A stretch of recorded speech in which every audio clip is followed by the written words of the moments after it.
who's had to be the sister, like my sister, of a mayor for all those years. I want to thank them all. And Mayor Burke and Mayor Carnetti, congratulations. And President Eric Dean. Mr. President, as I said earlier, the iron workers have been with me my entire career. The first operation to ever endorse me in 1972. I wasn't even old enough to be elected senator, and you guys endorsed me, and I was able to turn 30 by the time I got sworn in. But by the time I was elected, I wasn't old enough. And it's great to be home. My dad is from Dunmore, and Mr. Mayor, and my mom was from Scranton. And I want to thank Bob and everyone here at the McGregor Industries for showing me around this morning, although I knew of this establishment for a long time. It's only been around 100 years. And but this is the kind of small manufacturing business that demonstrates that the resilience, the creativity, and the staying power of the American industrial base. You know, I'm not telling you anything new, but we're living through a time unlike any other in American history. Our country is facing three simultaneous crises. A pandemic that's infected over 3 million Americans and cost thus far over 130,000 lives.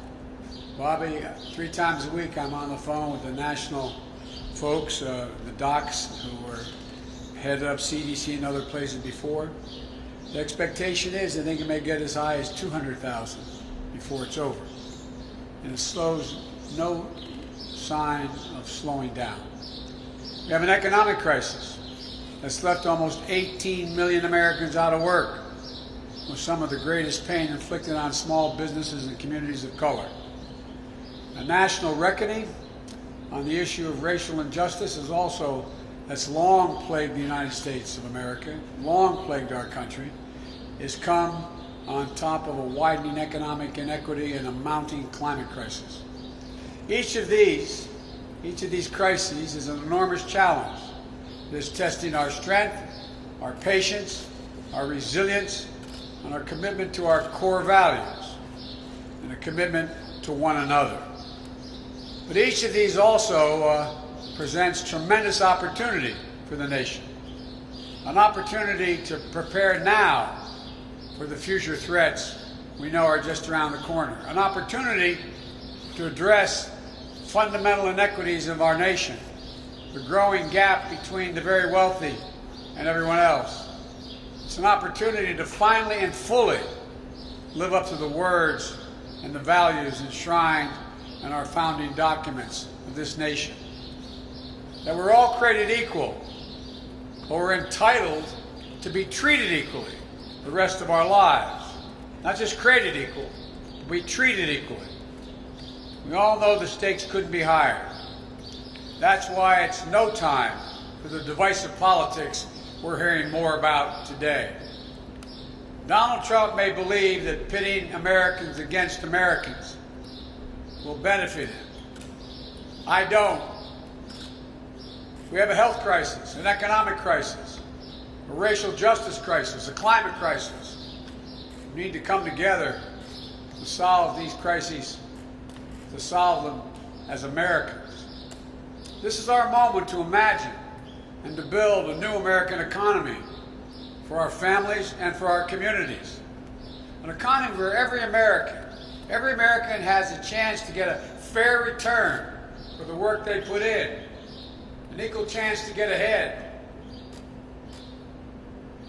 My grandpa, when I lived with him down in Greenridge, used to talk about everybody. Everybody, Joey, deserves a shot. Just a shot. Everybody. An economy that is more powerful we can build precisely because everyone will be cut in on the deal this time as we rebuild the middle class. This time bringing everyone along. Everybody. An economy that says investing in the American people and working families is more important than the nearly $2 trillion in tax breaks predominantly handed out to the super wealthy. Donald Trump loves to talk and talk and talk. But after 3.5 years of big promises, what did the American people have to show for all the talk? He promised a health care plan, but never even offered his own bill as he continues to try to wipe out Obamacare in the middle of a pandemic. Instead, he's fought repeatedly to take health care away from tens of millions of people who didn't have it before, and over 100 million people who are covered because they had pre-existing conditions now that they couldn't have gotten coverage for before. He promised an infrastructure plan to deliver on jobs and opportunities. We're rated as having the 23rd, ranked 23rd in the world in terms of our transportation infrastructure. What happened to all of that? He promised to bring back jobs, but manufacturing was in recession even before COVID-19. He promised to buy Americans. Then he let federal contractors double the rate of offshoring jobs in his first 18 months. I'm going to change that. We're going to double the foreign tax, the tax on foreign profits, so we don't encourage people to leave and build abroad. And when it comes to COVID-19, after months of doing nothing other than predicting the virus would disappear, or maybe if you drank bleach, you may be okay, Trump has simply given up. He's waved the white flag. He's walked away. And his failures come with a terrible human cost and deep economic toll. Time and again, working families are paying the price for this administration's incompetence. There's no other way to say it than incompetence. Small businesses had ended up with the short end of the stick as well. Less than a third of the massive amounts of money for stimulus that the Congress has passed and the Federal Reserve has made available to the private sector, less than a third of it has gone to Main Street businesses. Big businesses, the wealthy, Trump's cronies and pals, they've been the big winners. Senator Casey can tell you they wrote in the law there had to be oversight, the Inspector General, to make sure where that money went. I'm the guy that had responsibility of handing out $84 billion in the Recovery Act in the financial recession. I met once every 2 weeks with the Inspectors General. Everything was open. What are we finding out now? That large chains and hotel chains and chains of restaurants, they divided all the restaurants up and treated them as individual restaurants. They're already making hundreds of millions of dollars. The Main Street, mom and pop businesses, they didn't get the money. The truth is, throughout this crisis, Donald Trump has been almost singularly focused on the stock market, the Dow and NASDAQ. Not you, not your families. If I am fortunate enough to be elected president, I'll be laser focused on working families. The middle-class families I came from here in Scranton, not the wealthy investor class. They don't need me, but working families do. And this may be, should be in my view, the guiding principle. We must reward work as much as we rewarded wealth. But now we just reward excessive wealth. You know, you see, growing up rich and looking down on people is a bit different than how I grew up here. Here, nobody thought and understood, nobody thought but also knew that Wall Street bankers and CEOs didn't build this country, didn't build it. You can just look around your neighborhood or your kitchen table and see who built this country. It was at my grandfather Finnegan's kitchen table in Greenridge that I learned money doesn't determine your worth. You'd say, Joey, No one in the world is more worthy than you, and everyone is equally worthy. My dad used to have an expression. The people who follow me, I know they're probably tired of me saying it, but he meant it, and I never understood it as well as I have the last 15 years. He said, Joey, a job's about a lot more than a paycheck. It's about your dignity. It's about respect. It's about your place in your community. It's about being able to look your kid in the eye and say, honey, it's going to be okay, and mean it. You know, Mr. President, over 56% of the American people think their kids will never reach the standard of living they had. And folks, we know who built this country. Hard-working folks like you grew up with. You know who built the middle class? Unions built the middle class. That's why we have a middle class. I don't know if you say, Joey, you're labor from belt buckle to shoe sole. Well, I've taken pride in that, because the only way my dad would say you deal with power is with power. With power.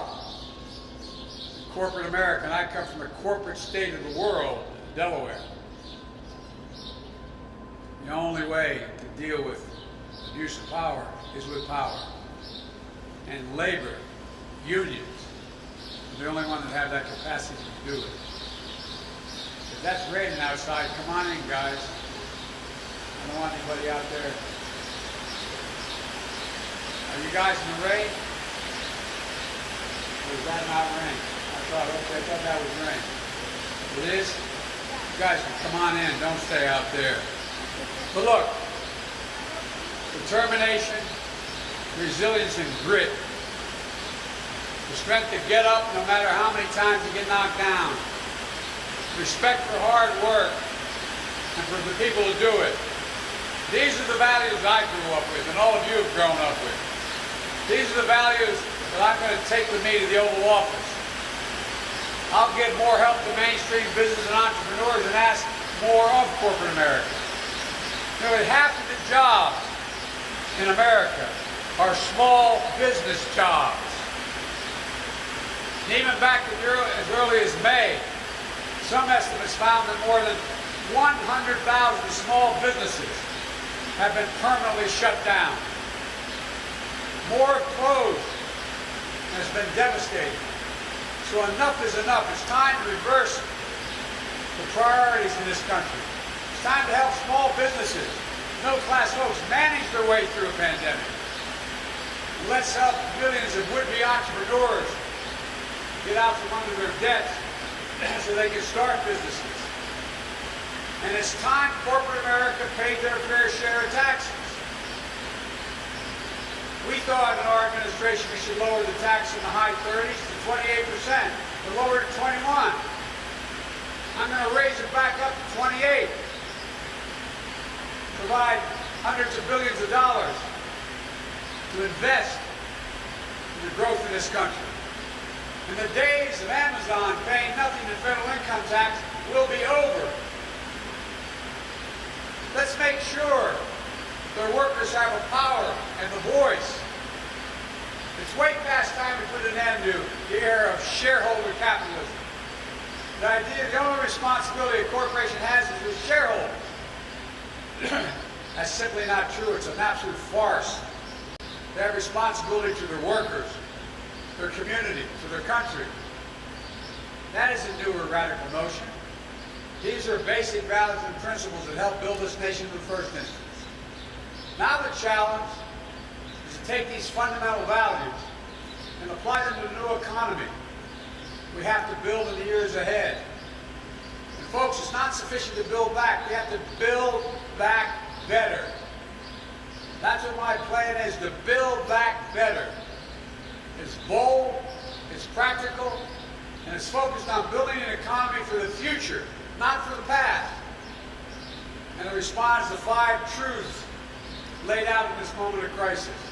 The first is that we've seen in the course of this pandemic that we need to strengthen our industrial base as long-term sources of middle-class job creation.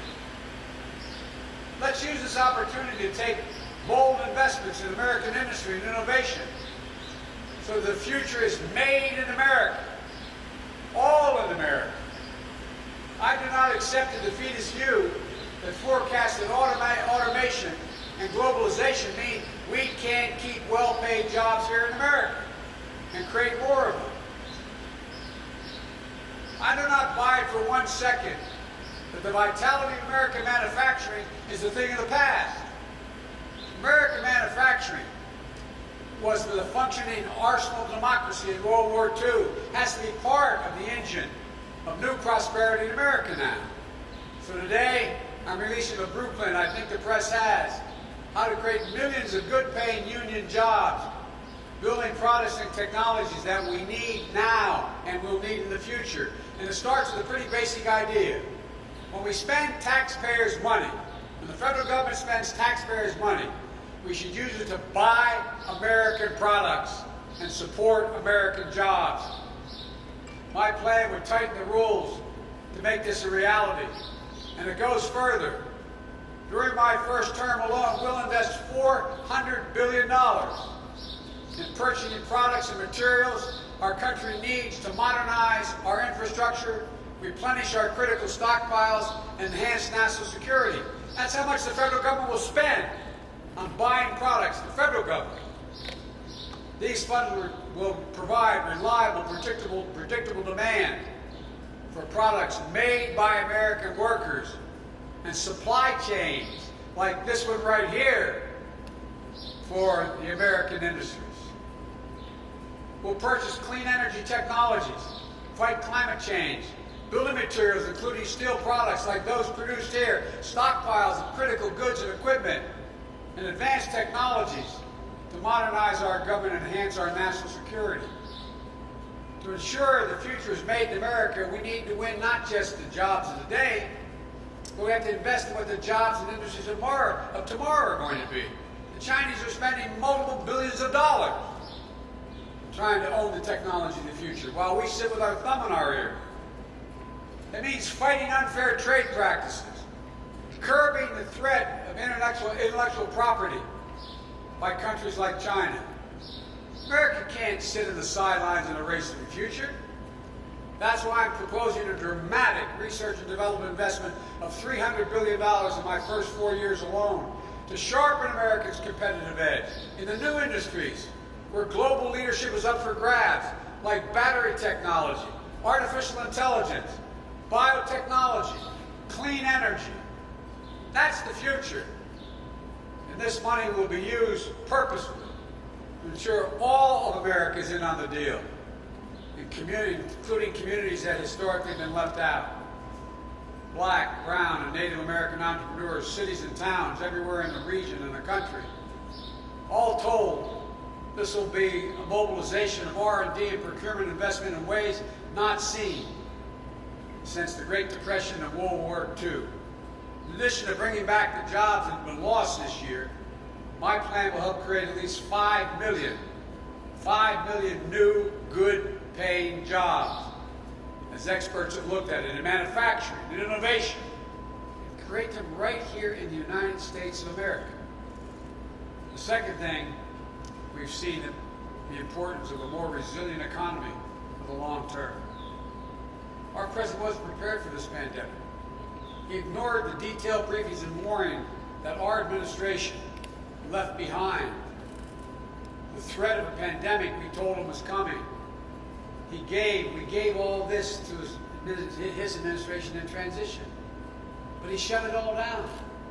He shut down the pandemic office we had inside the White House. He praised the Chinese government even as the virus was coming to our shores because he was so afraid that they'd walk away from his trade deal that cost us significant amounts of money as well. Let's not get caught flat-footed again. Let's get prepared to meet the challenges of the climate crisis. That means investing in infrastructure, clean energy, creating millions of good-paid union jobs in the process. Next week, I'll be laying out an updated blueprint of how we can build a modern, safe, sustainable infrastructure and the clean energy economy, and how to make sure that the communities that have suffered the most from pollution are the first to benefit from this investment. How to strengthen the union movement, how to make sure the unions are building America, just like they built the middle class. Third thing, we've seen in this pandemic the immense burden on working parents, especially women. They're carrying as if they find themselves in a position where they're working, they're attempting to work, they're attempting to take care of their children who are young. At the same time, they're aging parents who need help and are suffering from disabilities. It's been especially hard in this crisis. Let's face it, it's always hard. So let's make it easier to afford child care and care for our aging relatives, our moms and our dads. Let's offer more pay and more economic dignity to millions of workers, women, often women of color, who are entrusted to help teach our youngest and care for our oldest at the same time. Donald Trump has no idea what it's like to be a single parent who's barely getting by and needs to find child care. He doesn't have a clue what it's like to provide for an aging parent, and that's understandable. But it's unconscionable that he doesn't even try to understand or empathize with the struggle of so many millions of people out there. Like a lot of you, and I'll bet there's a lot of you out there in the audience, including the press, you understand it personally. I understand it. I know how hard it is to be a single dad who has to work with two young sons at home. I know what it means to bring your aging parents into your home in the last months of their lives, care for them as well.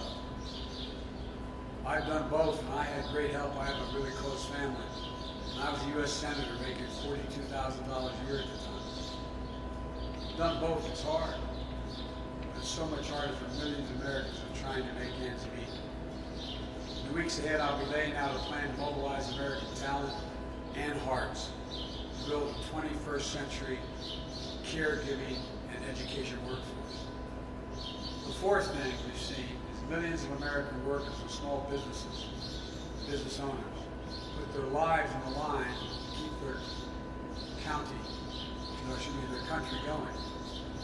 We need to treat these folks and their families as essential, not just in times of crisis, but all times. We call these folks the essential workers.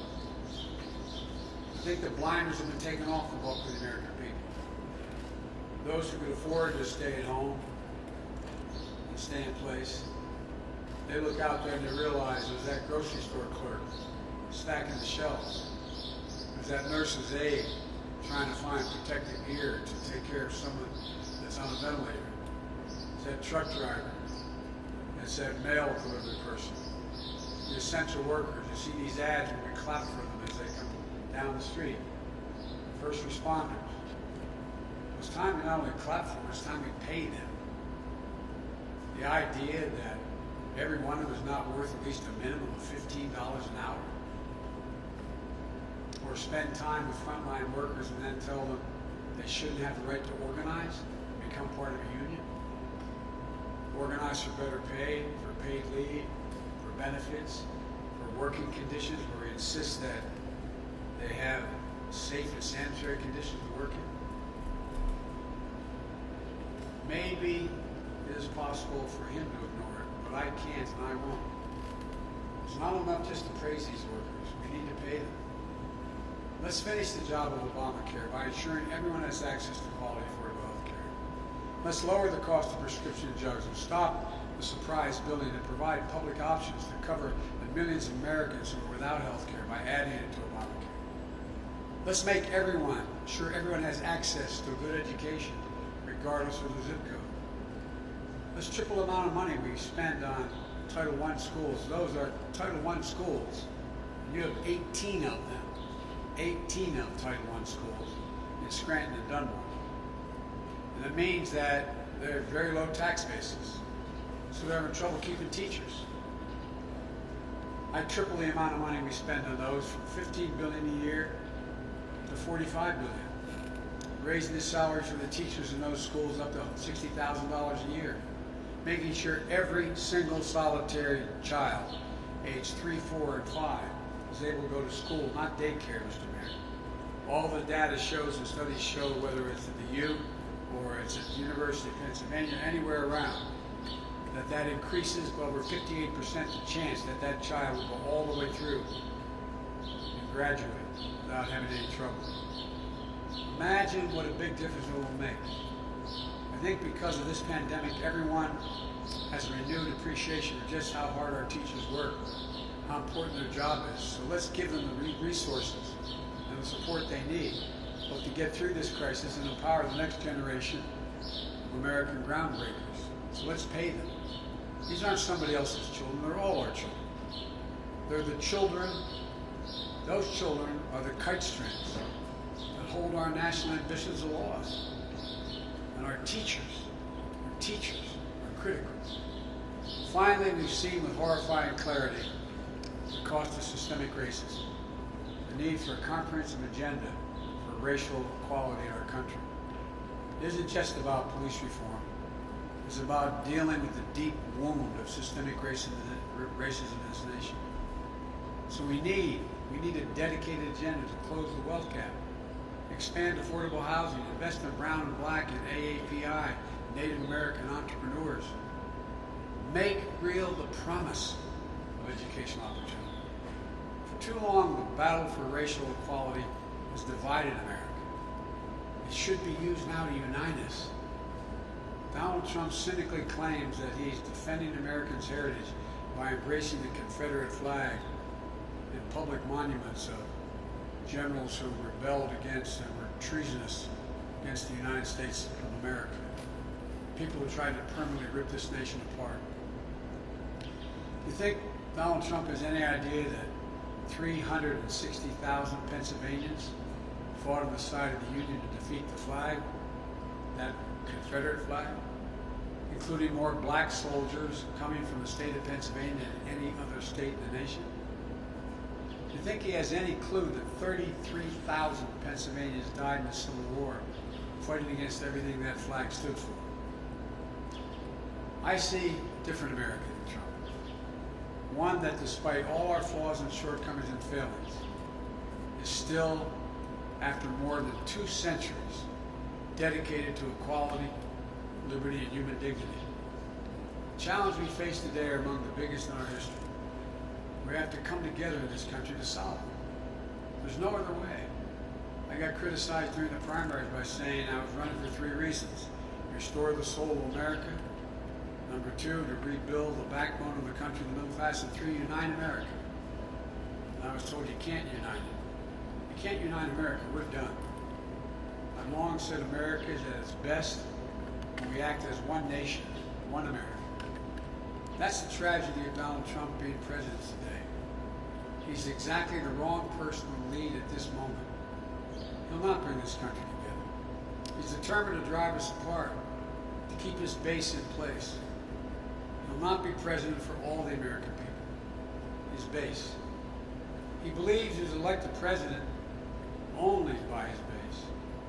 And he'll not appeal to the best instincts from the rest of us. He's determined to stroke and revive the worst moments from our past. I have no illusion how tough the road ahead is going to be for our country. But I'm an optimist for one reason above all others. I know the history and the heart of this country. And given a chance, just a chance, ordinary Americans can and have done extraordinary things. And they'll never, ever, ever let their country down, given half a chance. They won't let it down now. The only thing that can tear America apart, and I mean this sincerely, no foreign country, not the way he coddles up to, I shouldn't even get into this, but coddles up to Putin and others. They can't tear us apart. The only entity, the only thing that can tear America apart is America itself. Period. So we just need to remember who we are. This is the United States of America. There's not a single thing, nothing, not a single thing we've ever failed to do when we've decided to do it together. That's what this is about, doing it together. We have a great opportunity. build back and build back better. God bless you all, and may God protect our troops.